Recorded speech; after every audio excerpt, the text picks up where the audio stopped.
Je m'appelle Oussini Ben Ahmed, j'ai 14 ans, bientôt 15. Je suis un élève du collège Archery à Beau de Marseille.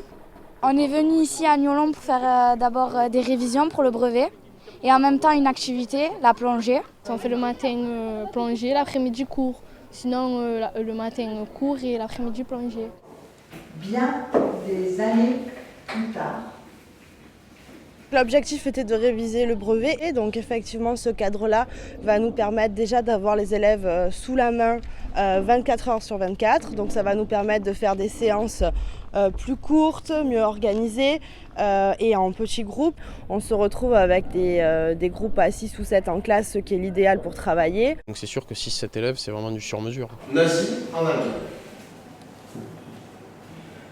C'est un bénéfice pour nous, effectivement, puisque d'un côté, ils plongent et se font plaisir, mais ils savent aussi que l'après-midi, ils doivent aller travailler et réviser le brevet. On peut travailler avec eux vraiment de manière intensive, par demi-journée, et le reste du temps, ils font une activité qui est vraiment agréable pour eux. On va voir si ça respire, il va falloir ouvrir. Ouvre la bouteille, parfait, complètement. Et puis un quart de temps.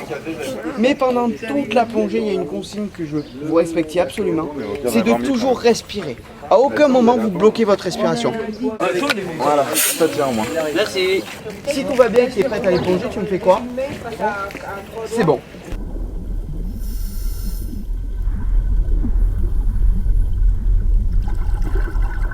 Le deuxième objectif, c'est de leur faire appréhender la notion de palanquée, de binomage dans l'eau. On va les prendre par deux. Et le but, c'est qu'ils arrivent à se positionner dans l'eau par rapport à leurs camarades.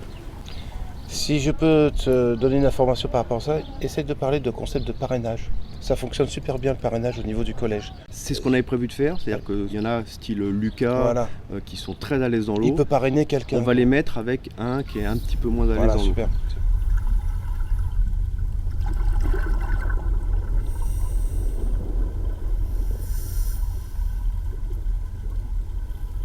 Et à partir de maintenant, puisqu'on a vu ce qui se passait ici à Niolon et avec le CPA, on peut très bien établir un projet plongée à partir des cycles natation.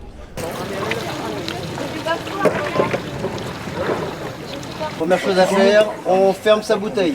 J'ai appris beaucoup de choses déjà, que je pouvais respirer dans l'eau sans me boucher le nez. C'est la première fois qu'on en fait, pratiquement tous. Ça fait qu'on découvre ce sport. Et tout ça, c'est lié à la flottabilité avec le matériel et à des notions de physique qui sont Archimède et les pressions. Est-ce que vous savez à quelle pression on est ici, à la surface? Vous savez pas? Un bar. Ça vous dit quelque chose, un bar? L'avantage des mathématiques, c'est qu'on peut se greffer partout et que là, il faut vraiment qu'on travaille sur à la fois le lieu, géographiquement, et puis sur le travail de force, de physique, de nombre qu'il y a derrière. Donc on va pouvoir motiver le séjour et des mathématiques grâce à ça. La pratique de la plongée va permettre de travailler tout ce qui est la communication non orale, ce qui est au programme évidemment en français de la 6e à la 3e. On a des salles de cours parfaitement opérationnelles, les lieux de logement pareil, ils ont une liberté relative tout en étant entre guillemets sous notre contrôle. Donc voilà, ils se sentent bien, ils se sentent entre eux. On n'a pas de crainte par rapport à ce qui pourrait leur arriver dans le lieu. Le travail est clair, les lieux sont parfaitement dessinés, tout en ayant le petit côté labyrinthe qui leur plaira. Pour un public d'adolescents, c'est assez idéal. Les profs sont beaucoup plus avec nous, on rigole mieux avec. Je les vois pas du tout pareil, c'est différent parce que maintenant, là à Niolon, on est tout le temps ensemble maintenant. La musique. Ouais.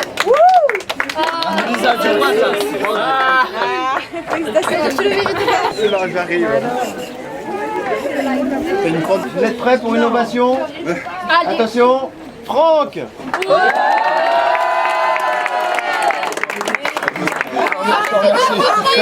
T'en fais trop. Attention pour la deuxième, Jean-Laurent!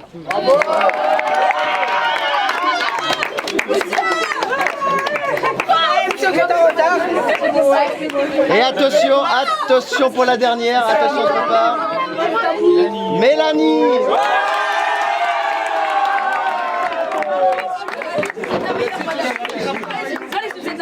Allez, je mérite pas, mais merci.